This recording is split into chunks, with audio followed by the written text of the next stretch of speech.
संसद के शीतकालीन सत्र का दूसरा दिन, पहले दिन बीजेपी ने सांसदों से लगाए मोदी मोदी के नारे और विपक्ष के सांसदों ने किया हंगामा। संसद से निलंबन खत्म होने के बाद बोले आप सांसद राघव चड्ढा, सुप्रीम कोर्ट ने मेरे मामले पर लिया था संज्ञान, 115 दिनों बाद राज्यसभा से निलंबन वापस लिया। विपक्षी गठबंधन इंडिया की कल होने वाली बैठक में नहीं शामिल होंगी ममता बनर्जी, कहा मुझे बैठक की जानकारी नहीं, पहले से तय है मेरा उत्तर बंगाल का दौरा। इंडिया गठबंधन में नाराजगी के सवाल पर बोले कांग्रेस के नेता प्रमोद तिवारी, कोई नाराज नहीं, सभी पार्टियों को ससम्मान निमंत्रण दिया जाएगा। नेशनल कॉन्फ्रेंस के नेता फारूक अब्दुल्ला ने कहा विधानसभा चुनाव के नतीजों का इंडिया गठबंधन पर नहीं पड़ेगा कोई असर, गठबंधन में सबको समायोजित करना चाहिए। चिराग पासवान का नीतीश कुमार पर निशाना, कहा नीतीश के बयान की वजह से इंडिया गठबंधन की हार, अगर कोई गठबंधन को डुबा सकता है तो उसका नाम नीतीश कुमार। शिवसेना उद्धव गुट के नेता संजय राउत ने ईवीएम पर उठाए सवाल, कहा नतीजों के बाद भी इंडिया अलायंस मजबूत, हमें छोटी और बड़ी पार्टियों को साथ लेकर चलना होगा।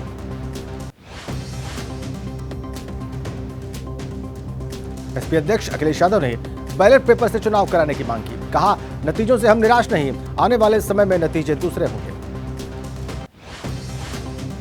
कांग्रेस नेता राजीव शुक्ला का बयान, पूरा विपक्ष बैलेट पेपर से चुनाव कराने की कर रहा है मांग, चुनाव आयोग की जिम्मेदारी है कि शंका का समाधान करे।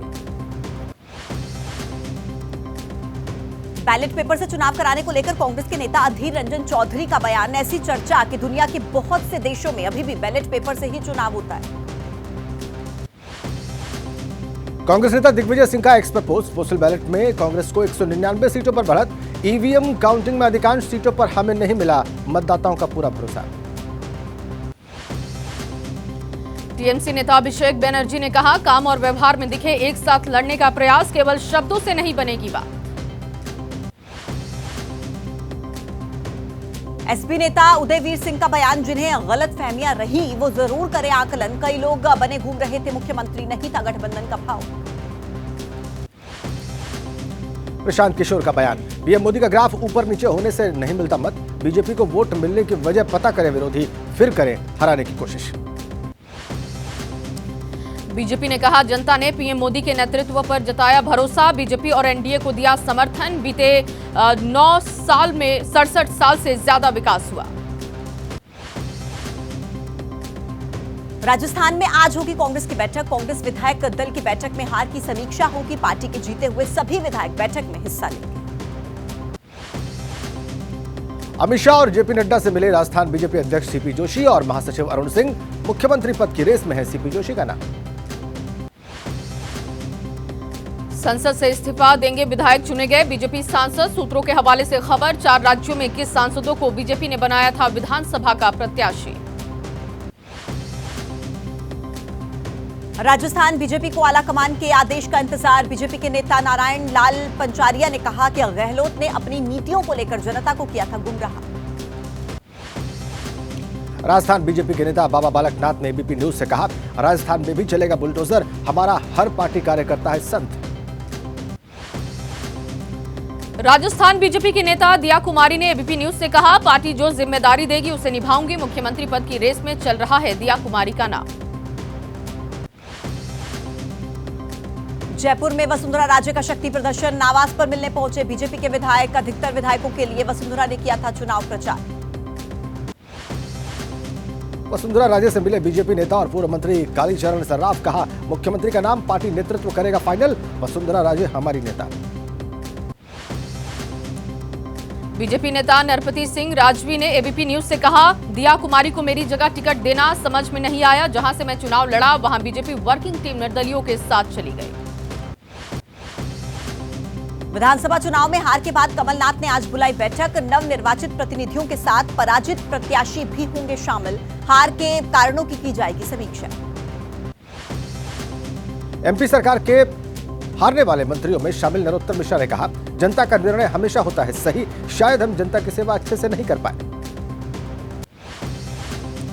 कांग्रेस नेता पीएल पुनिया ने मायावती से पूछा बताए कांग्रेस का वोट काटने के लिए क्यों उतारती हैं प्रत्याशी, अगर बीएसपी का गढ़ होता तो बात समझ में आती।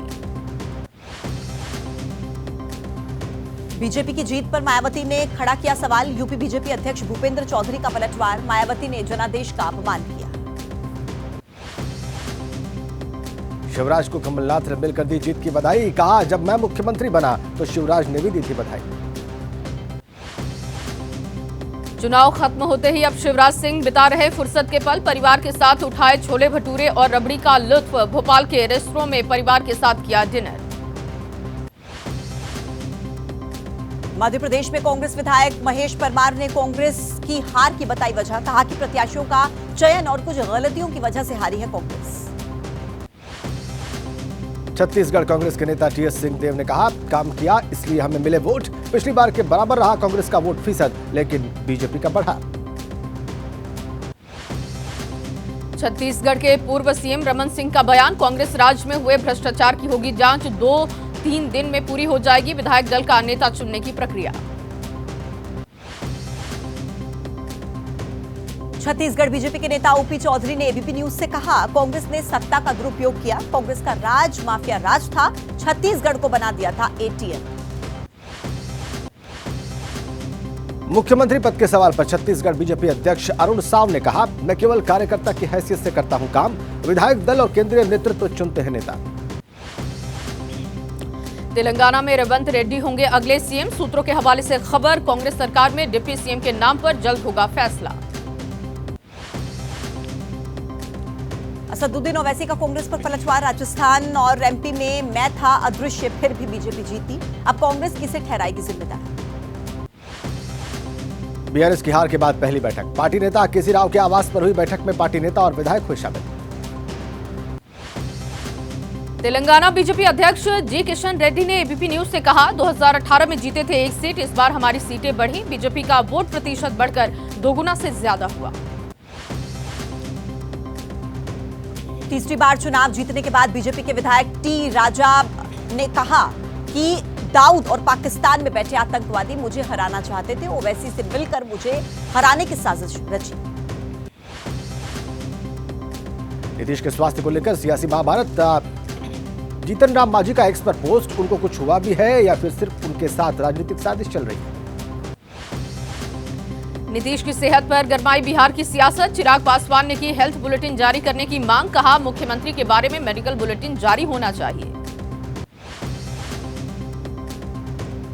बिहार के मंत्री मदन सहनी ने एबीपी न्यूज से कहा, सीएम को सर्दी खांसी, मेडिकल बुलेटिन जारी करने की कोई जरूरत नहीं। आरजे नेता श्याम रजक ने एबीपी न्यूज से कहा, हम लोग चाहते हैं कि नीतीश करें देश का नेतृत्व। जनता के हित के लिए रहता है नीतीश का हर फैसला। मिजोरम में जोरम पीपुल्स मूवमेंट को बहुमत। सत्ताधारी एमएनएफ की करारी हार। जेपीएम को 27 तो एमएनएफ को केवल 10 सीटें। राजस्थान के हवा महल से बीजेपी विधायक मुकुंदाचार्य का वीडियो वायरल। रोड किनारे लगी मीट की दुकानों को बंद करवाने की दी चेतावनी। नगर निगम अधिकारियों को दिए निर्देश। उत्तराखंड के मुख्यमंत्री पुष्कर सिंह धामी ने की हर की पैड़ी पर गंगा आरती। मुख्यमंत्री बोले, गंगा आरती के समय लेजर शो और पुलों पर रंग बिरंगी लाइट्स लगाने पर विचार। हरियाणा के सोनीपत में उत्तरकाशी सुरंग के रेस्क्यू ऑपरेशन में शामिल रही टीम का स्वागत। रेस्क्यू ऑपरेशन की कामयाबी पर निकाली गई सम्मान रैली। कर्नाटक के प्रोसेसिंग प्लांट में हादसा। अचानक से गिरी मक्का की बोरियां, दबकर कई मजदूर घायल। यूपी के मुजफ्फरनगर में पानी की टंकी पर चढ़ा परिवार। घर और पट्टे की जमीन की मांग। अधिकारियों के आश्वासन के बाद नीचे उतरे लोग। बिहार में हड़ताल पर विशेष शिक्षक अपर मुख्य सचिव के पाठक के खिलाफ नाराजगी। वादा खिलाफी का आरोप लगाया गया। गुजरात के मोरबी में फर्जी टोल बूथ पर अवैध वसूली जारी। 1.5 साल से टोल बूथ पर चल रही थी वसूली और अवैध टोल बूथ से अधिकारी और पुलिस अनजान। बिहार की पटना यूनिवर्सिटी में 2 हॉस्टल के छात्रों में झड़प। हॉस्टल में मारपीट और फायरिंग। हॉस्टल परिसर में चले बम, जमकर मचा हंगामा। एमपी के इंदौर में कलयुगी बेटे की शर्मनाक करतूत। मां के शव के साथ किया दुष्कर्म का लगा है उस पर आरोप। पुलिस ने आरोपी बेटे को किया गिरफ्तार। आम आदमी पार्टी के सांसद संजीत सिंह को नहीं मिली राहत। दिल्ली शराब घोटाले मामले में बढ़ी न्यायिक हिरासत। न्यायिक हिरासत 10 दिसंबर तक के लिए बढ़ाई गई। यूपी के गाजियाबाद में गैंगरेप के 5 आरोपियों को पुलिस ने गिरफ्तार किया। नाम धर्म पूछकर दरिंदों ने युवती को बनाया था हवस का शिकार। पंजाब के भटिंडा में भाई ने बहन बहनोई का कत्ल किया। बहन के प्रेम विवाह के विरोध में किया मर्डर। मौके पर पहुंची पुलिस मामले की जांच पड़ताल में जुटी। दिल्ली में पुलिस बनकर लूट करने वालों का खुलासा। खाकी वर्दी पहनकर लूट की वारदात को देते थे अंजाम। फर्जी वर्दी, वॉकी टॉकी और सायरन और पुलिस स्टिकर्स भी बरामद। यूपी के ललितपुर में फर्जी सीबीआई अफसर बनकर लूट करने वाला आरोपी गिरफ्तार। ईरानी गैंग का सदस्य बताया जा रहा पकड़ा गया आरोपी। दिल्ली में अभी भी वन विभाग की पकड़ से दूर हैं तेंदुआ। जाल बिछाकर तेंदुओं को पकड़ने की कोशिश कर रहा वन विभाग। सैनिक फार्म इलाके में तेंदुए की दहशत। आज आंध्र प्रदेश पहुंचेगा चक्रवाती तूफान मिचोंग। सुबह करीब 11:30 बजे समुद्र तट से टकराने की आशंका। तटीय इलाकों में हाई अलर्ट। तूफान के टकराते ही तटीय इलाके में चलेगी तेज हवाएं। आंध्र प्रदेश और तमिलनाडु में जारी की गई भारी बारिश की चेतावनी। लोगों को अलर्ट रहने की हिदायत। चक्रवाती तूफान की वजह से 7 दिसंबर तक 144 ट्रेनें रद्द। सेंट्रल रेलवे ने लिया फैसला। नई दिल्ली, हावड़ा सहित कई रूट की ट्रेन कैंसिल की गई। तूफान की वजह से भारत के दक्षिणी और पूर्वी तट पर तबाही। कई जगहों पर भारी बारिश, सड़कों पर जलभराव तो कई जगहों पर टूटकर गिरे पेड़। तूफान की वजह से चेन्नई में जबरदस्त बारिश। शहर में जगह जगह जलभराव, सड़कें तालाब बनी। रिहायशी इलाकों में पानी भरा। चेन्नई में भारी बारिश की वजह से जगह जगह पर जलभराव। सबवे के अंदर भरा कई फीट पानी। ट्रैफिक हुआ ठप। चेन्नई में हर तरफ नजर आ रहा है सैलाब का सितम। सड़कों पर कई फीट पानी। शहर के अंदर बाढ़ के जैसा नजारा। तालाब बनी सड़कें। तूफान को लेकर अलर्ट पर एनडीआरएफ टीमें संवेदनशील इलाकों में पहले ही तैनात। कई रेस्क्यू टीमें। प्रभावित इलाकों से लोगों को निकालने का काम जारी। आंध्र प्रदेश के मुख्यमंत्री वाईएस जगन मोहन रेड्डी ने की बैठक। वीडियो कॉन्फ्रेंसिंग के जरिए बातचीत की। तूफान को लेकर तैयारियों की समीक्षा की। तूफान से बचाव के लिए आंध्र प्रदेश सरकार की तैयारी। प्रदेश के 8 जिलों में 181 राहत शिविर तैयार। प्रभावित इलाकों के लोगों को राहत शिविरों में शरण लेने को कहा गया। तूफान के आंध्र प्रदेश पहुंचते ही चल सकती है करीब 90 किलोमीटर प्रति घंटे की रफ्तार से हवाएं। बापटला के करीब दक्षिण आंध्र प्रदेश के तट को पार करेगा तूफान। हवाई सेवाओं पर पड़ी खराब मौसम की मार। चेन्नई एयरपोर्ट से आज सुबह 9 बजे तक सभी ऑपरेशन रद्द। मौसम साफ होने तक लिया जाएगा उड़ानों के संचालन का फैसला। उत्तराखंड में चीन सीमा से लगते इलाकों में बर्फबारी। बॉर्डर से लगते कई गांवों में जबरदस्त बर्फबारी। नीति घाटी इलाके में माइनस में पहुंचा तापमान। नीति घाटी से लगते 33 गांव में जबरदस्त बर्फबारी। घरों के ऊपर जम गई कई इंच मोटी बर्फ। खेत खलिहान और सड़कों पर भी जम गई बर्फ की मोटी परत। हिमाचल प्रदेश में भी बदल गया मौसम का मिजाज। शिमला के संजौली में ओलावृष्टि से सफेद हुई सड़कें। सड़कों पर ओले जम जाने से कई गाड़ियां फिसली। सर्दी के मौसम में निचले इलाके की तरफ रुख कर चुके हैं ग्रामीण। सर्दी के मौसम में शीतकालीन प्रवासी पर चले जाते हैं लोग और अभी बॉर्डर से लगते गांव में पसरा हुआ है सन्नाटा।